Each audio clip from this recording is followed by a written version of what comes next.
Hello, folks. Dustin Zarni here, Democratic Elections Commissioner of Onondaga County. Welcome to Commissioner in the Car. It is Tuesday, September 10th. It's debate. It's the day of the debate. The debate is going to happen later tonight at 9 p.m. And I'm sure it will be fine. Who knows, right? I mean, after the last debate, everything changed, and then it changed again so who knows what's going to happen tonight? But the presidential debate is this evening at 9 p.m. on ABC, the only scheduled one so far, although they may schedule more. But that's not what we're here to talk about. What we're here to talk about today is, I thought it would be, as we're getting into the into the general election season here in New York and all across the country, I really thought it would be appropriate to talk about the bipartisan boards of elections in New York and how we do election administration. I actually think it's, I actually think it's one of the best ways to run election administration in the country.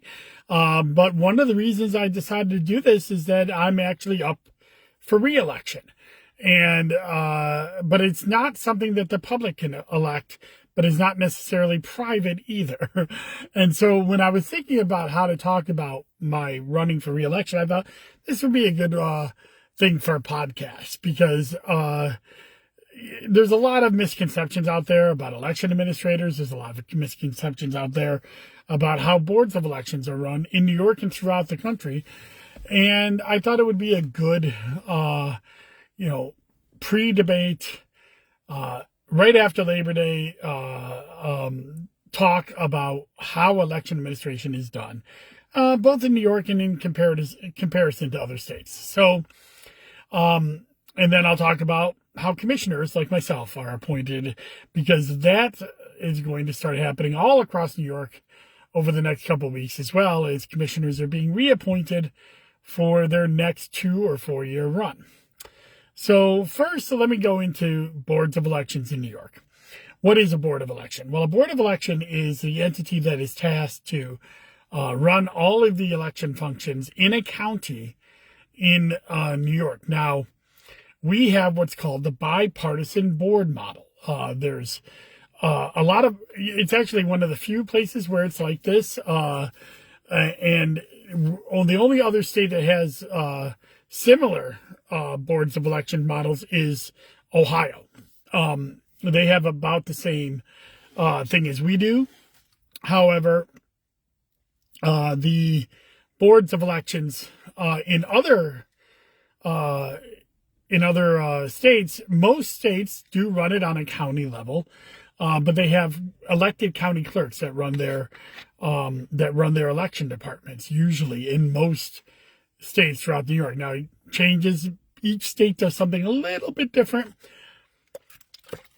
Sometimes you have strong state organizations, strong state boards, that the county boards are arms of. Sometimes you have these elected county clerks. Sometimes you have a combination. In some places like Massachusetts, the municipal levels run their elections. So each city, each town runs their own elections. So there's a lot of difference. But what we have in New York is the bipartisan board of elections. So what does that mean? Well, the New York mode of bipartisan boards of elections is actually pretty strong in terms of its bipartisanship. It's mandated by our New York Constitution that all voter registration must be done in a bipartisan manner, and because of that, the boards of elections were formed in a very strong bipartisan manner. About 100, 200 years later, the New York State Elections Commissioner Association, which is the fraternal organization that represents the county boards of elections. It's been around for over 100 years. I believe it's 107, 108 now. We celebrated our 100th year anniversary in a few years ago while I was commissioner. I've only been commissioner for 12 years. So it's in that range. So the county boards of elections have been around at least 100, 110 years.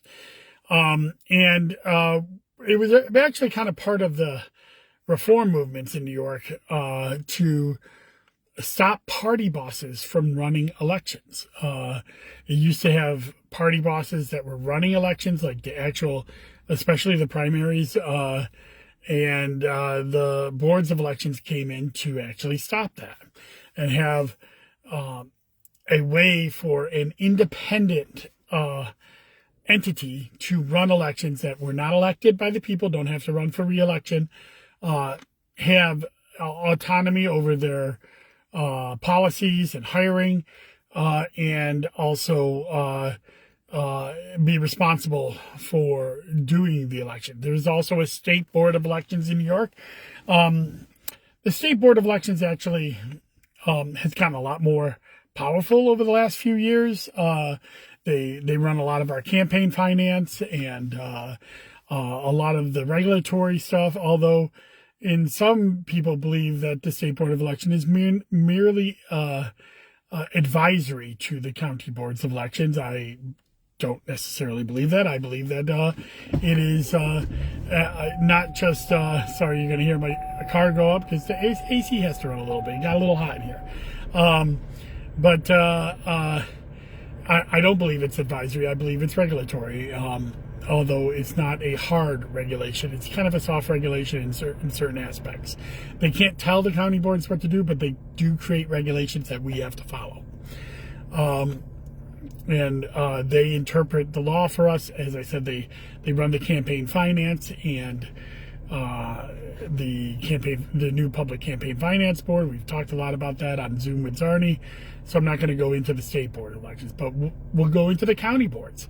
So county boards are bipartisan, and each county has 2 elections commissioners, one Democrat, one Republican, at this point in time in our history. Now, there is a way for that to change. The top 2 parties in New York are determined by the gubernatorial election. So every 4 years we have a governor's election, and the party with the most votes and the second most votes run the boards of elections throughout the state. So if a minor party, which right now there's only 2 minor parties, conservative and working family, were ever to get enough votes on the governor's line to overtake either the Republican or Democratic Party, then for the next 4 years, they would be the ones running the boards of elections. So the bipartisan nature of the boards of election would be between those 2 parties, as opposed to the 2 major parties that is everybody talks about now, Democrat and Republican. Now, the 2 commissioners that are at every county board, most are full-time in New York. There's about a dozen or so part-time commissioners throughout the state that are very small counties that have part-time commissioners.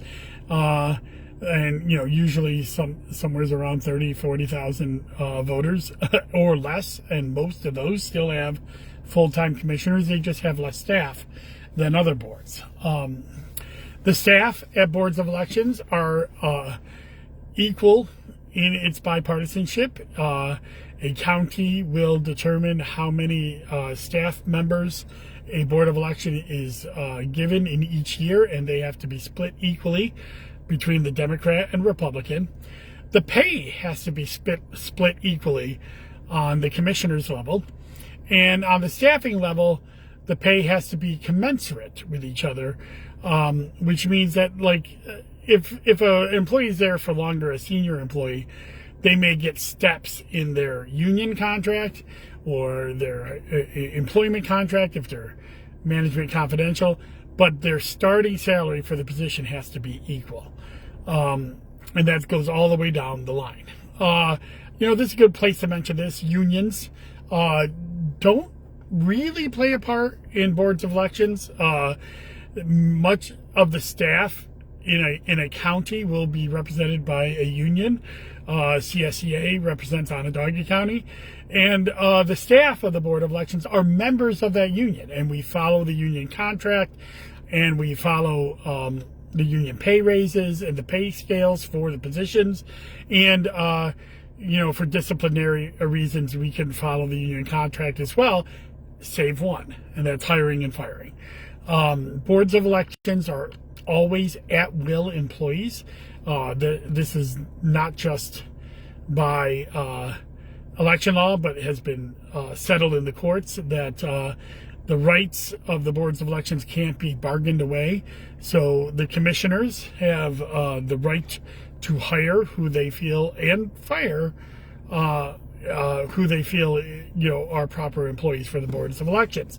Now the boards, it's not quite as easy as that. It's not like as Democratic commissioner I can just hire whoever I want or fire whoever I want. Much like every other decision with the Board of Elections, it's based on bipartisan equal heads of the board. So we have to come to agreement on the hiring and firing of employees. We have to come to an agreement on our requested budget. We have to come to agreement on polling places. We have to come to agreement on whether somebody gets on the ballot or not. We have to come to agreement on where our early voting locations are. All of this stuff is done in the co-equal model. That means that both the Republican and Democrat, regardless of years of service, have an equal say and an equal representation to the boards of elections, to every decision inside the boards of elections. So if a commissioner is there for 20 years and another commissioner just got hired, they're co-equal. There's no senior, there's no junior. Although when we organize, and a board of elections has to organize once a year, there will be a president and a secretary organized, voted on. It flips each and every year, and it doesn't mean anything other than that's how we run our meetings, that are held on a monthly basis, at least at the Onondaga County Board of Elections. So that bipartisan nature also extends to the polling inspectors that we put out in the field for the polling places that I talked about. Right now, in 2024, we're going to have about 1,200 inspectors that are going to go out to the polling places and early voting to serve this election. And they're going to be as equally split between Democrat and Republican in every polling place as practicable. We have to have bipartisan representation in every polling place, but there will be some places where we have less Republicans, like the city of Syracuse, that sometimes we will fill some of those roles with non-enrolled or conservative party registrants, or even Working Families Party registrants.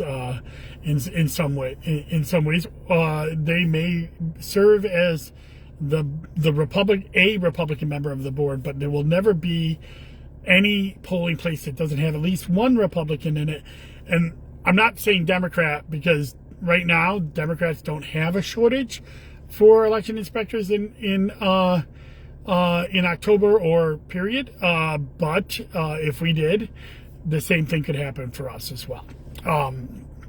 We have a real problem inside the city of Syracuse in Onondaga County because the Republican Party has become a hyper third party inside the city of Syracuse, so there's less Republicans to draw from, and though Republicans can come from other areas of the county to serve and do inside the city of Syracuse, we've had a shortage of Republicans who want to drive inside the city of Syracuse early in the morning, late at night, when their shifts might end. So that's just a fact. I'm not going to, elaborate on that other than to say our polling places are safe.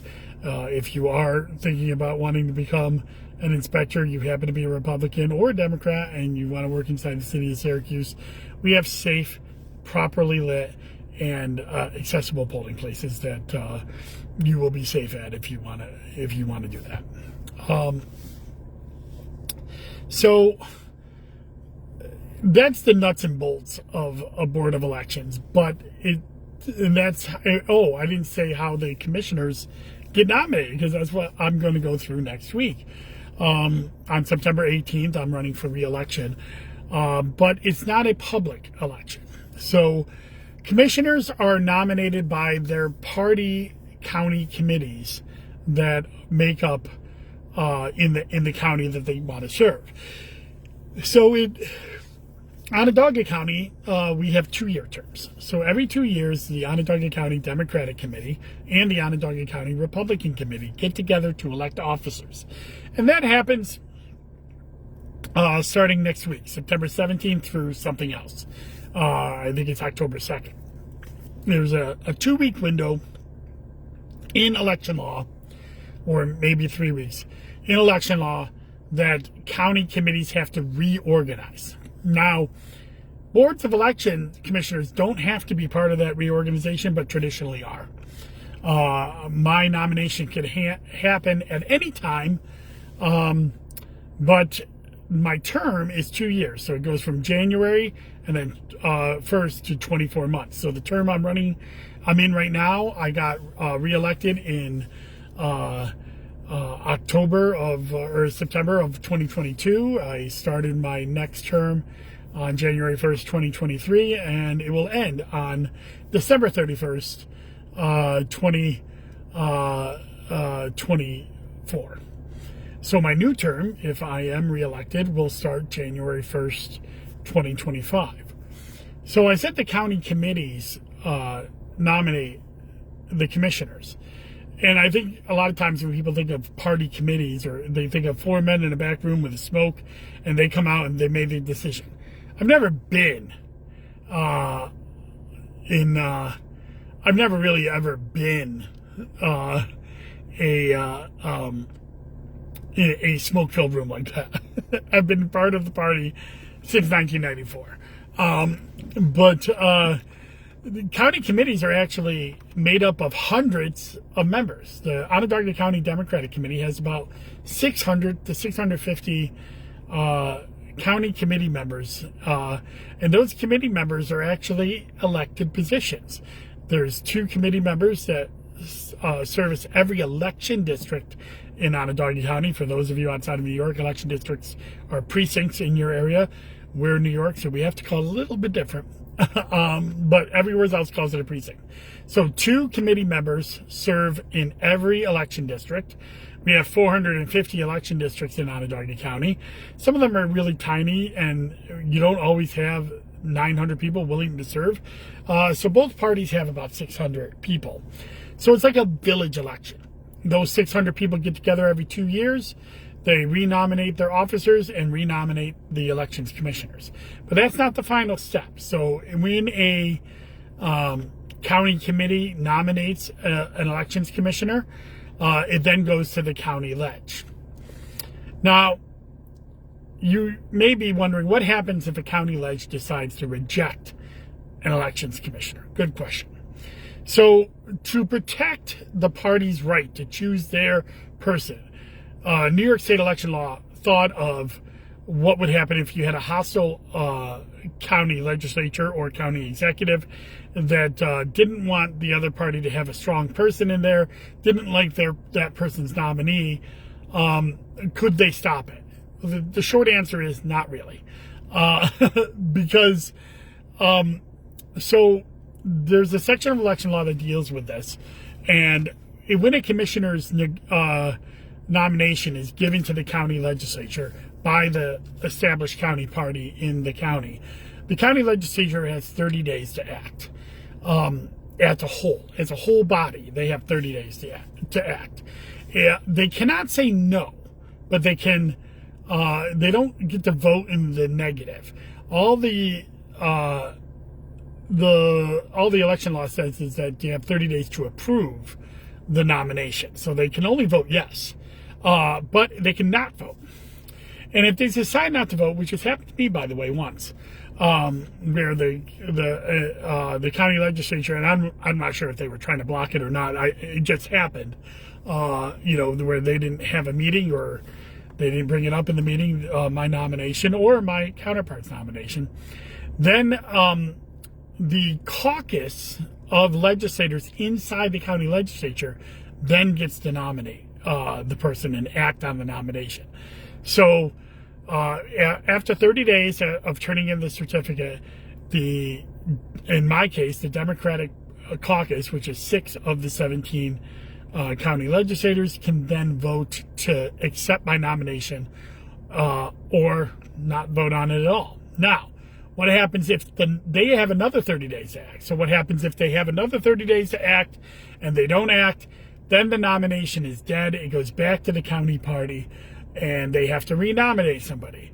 I believe they have to renominate somebody else. They can't just keep nominating the same person. If neither caucus acts on, if the whole body nor the caucus acts on the nomination, I believe then it has to go to a different person.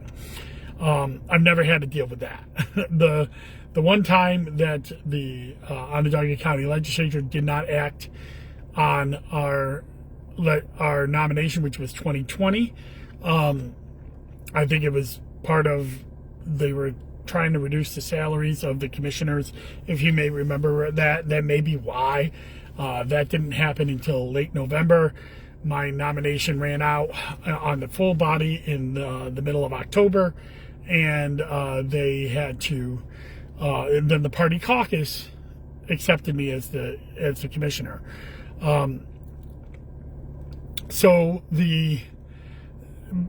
But if it didn't, then it goes back to the full party, and the party has to have another vote and so do another nomination. So that is how a commissioner gets elected. Now, I mentioned salaries, and I mentioned the salary cut from 2020. That kind of leads into the budget discussion, which is actually ongoing right now. In fact, the county exec has just released his budget for 2025. The county legislature then has to alter it and vote on it. And the Board of Elections budget is part of that. So it's always kind of a dance when it comes to the budgets for boards of elections. The county host can determine how much money to give, but they can't choke out election functions. So what do I mean by that? Let's say, and we're actually kind of going through this right now. If you may remember, there was a little bit of a budget fight last year. The Board of Elections said that we needed so much money to pay inspectors for 3 different elections in 2024. The county management disagreed, and they said our numbers were way too high. And it really came down to they were missing an election. They thought there was 2 elections, or they were accounting for the number of inspectors to fill 2 elections as opposed to 3 elections, which we had. We had a presidential primary, a June primary, and a November election. So last year there was two fights, but one of the big one was, and the most consequential one, was this inspector fight. The other fight is a constant fight about adding additional employees to the Board of Elections. The Onondaga County Board of Elections has the least staffed Board of Elections in the state, and I'll go into that in a little bit.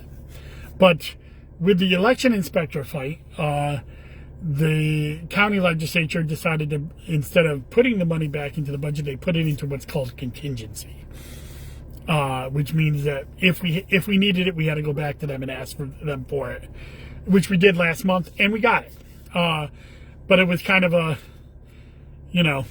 contentious. The vote was unanimous, but there was always a little talk about whether we needed to do this or not, and why it wasn't just part of the original budget as opposed to the contingency budget. And there was a little hard feelings about a letter that I wrote back in October of last year during the Ways and Means Committee, and that's fine. I felt it was important to explain to the public why we felt we were going to be short in 2024, and we were. The other thing that I have been a long-term advocate for is getting more employees in the Board of Elections.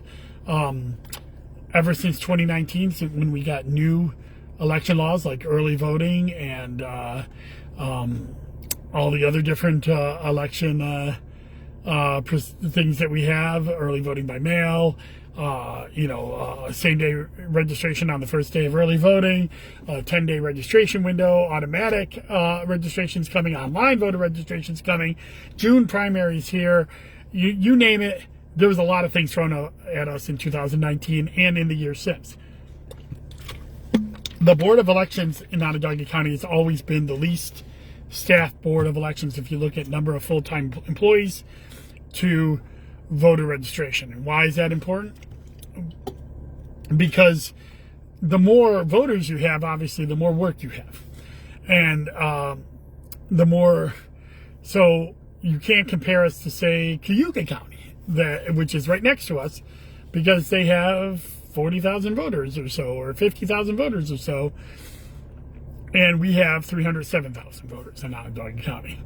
And every voter, that's our active registration. And every voter means voter registration form updates. That means data that we have to produce. That means the number of polling places we have to produce. The logistics that go behind it.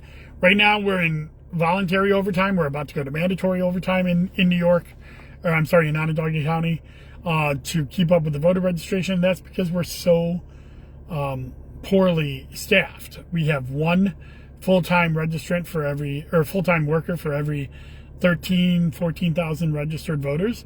The rest of the state averages one for every 7,000. The legislature did add 4 positions to our board in 21 and in 22, but we were so low staffed then, those 4 positions barely help right now.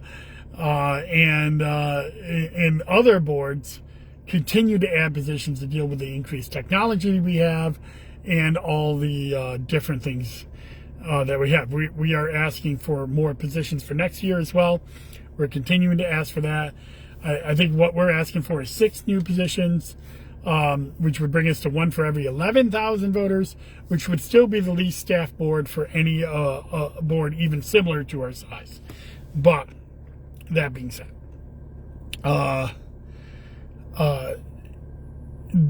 that is all at the county budget. However, we have certain regulations about how many inspectors we have to put out per election district, how many voters can be in an election district, where our polling places can be. All of those things are in election law. We can't have a staffing plan that violates election law, even if we don't have the budget. So that allows the commissioners to overspend our budget as long as we have justification. And if we do have justification, then the county has to pay for it. Even if we don't have justification, the county has to pay for it because, if we're putting inspectors out there, they're going to get paid. But what they could stop us from is stuff that is not budgeted for, that are not personnel like inspectors, that are not like, extra services. The Onondaga County Board of Elections has no public relations budget. We don't take out billboards. We don't have commercials encouraging people to vote. We have no people that go to voter registration booths in festivals and stuff like that. Because we're not budgeted for it with Onondaga County, we can't do those types of services. So it is the relationship between the county and the boards of elections are always tension filled, and especially between the commissioner of the opposite party and the commissioner in the county legislature, especially if they both have very strong opinions on what should happen at a board of elections. So that kind of tension happens. So I'm running for re-election, and I think I'll close. This has been actually kind of long, but I'll close this out with talking about my philosophy and some of the things that I think we've done at the Board of Elections, and what I'm hoping to do if I'm getting another 2-year term, and also into the future as well. So my philosophy as an elections commissioner is I consider myself an activist election commissioner. When I was nominated and won in 2012, I ran on a promise to the Democratic Committee members, but also the voters, to be an advocate for expanding the rights to vote, expanding to enacting early voting, and that was in 2013. It didn't happen until 2019. Sometimes it takes a little while. I can't do things on my own. We need the New York State Legislature to do it. But I use my humble little platform to be able to voice my support for good voter initiatives and that increase public access and the right and act as a bulwark for the voters, and so they can choose who they want to vote for. That's why I'm an anti-gerrymandering advocate. I've been involved in a lawsuit in Onondaga County. I was involved against the county legislature districts. I was involved in the city of Syracuse redistricting commission and the creation of the first independent redistricting commission in city of Syracuse for their common council districts. And it's the first one of its kind east of the Mississippi. Very proud of that work. I'm also an advocate for voter rights. That's why, and an advocate for increased voter turnout. That's why I've been a strong advocate for early voting by mail. I'm a strong advocate for the even year legislation that moves local elections, some local elections, to even years, because that's where more people vote. And that philosophy has led me to be more, I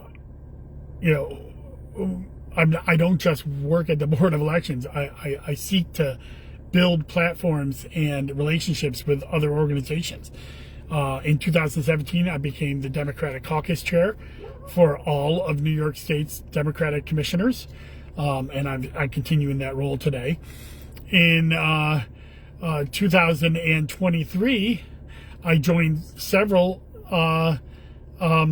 nationwide organizations. I became a member of the Faces of Democracy, which is an organization by Issue 1 of bipartisan boards of elections election supervisors from across the country that believe in it was kind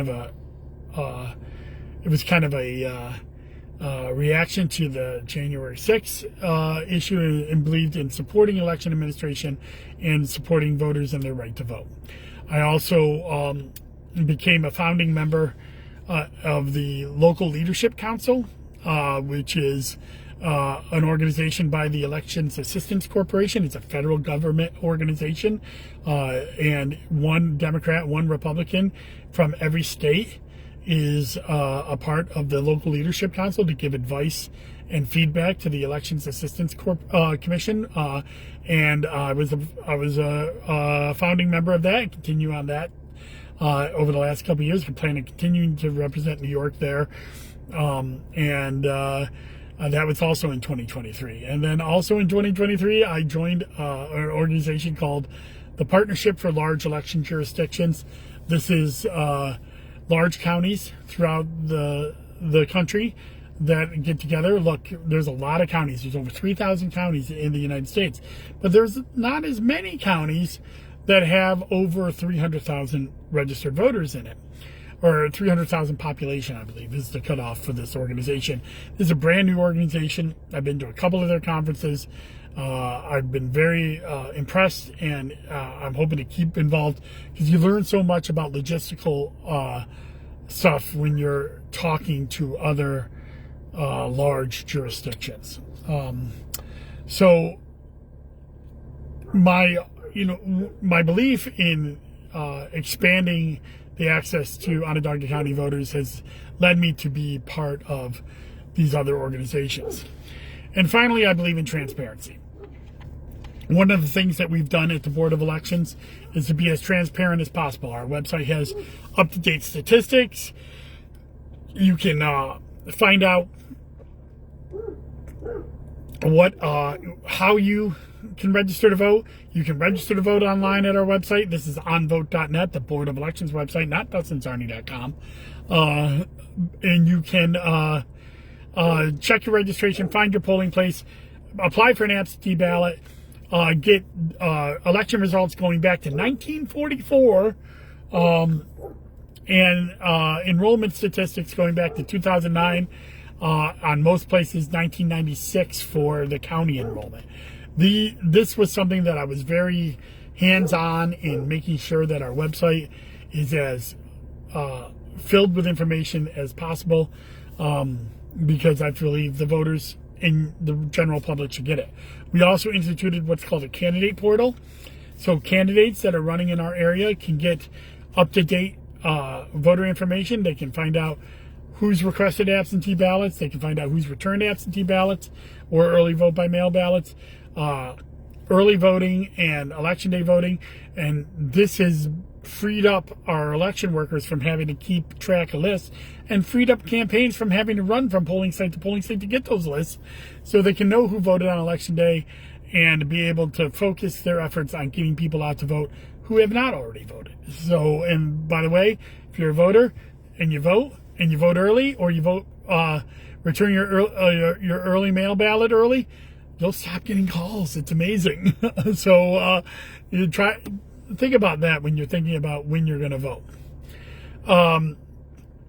So that was another project that I was very much in support of. If I'm continued on and I get another term, I plan on continuing that.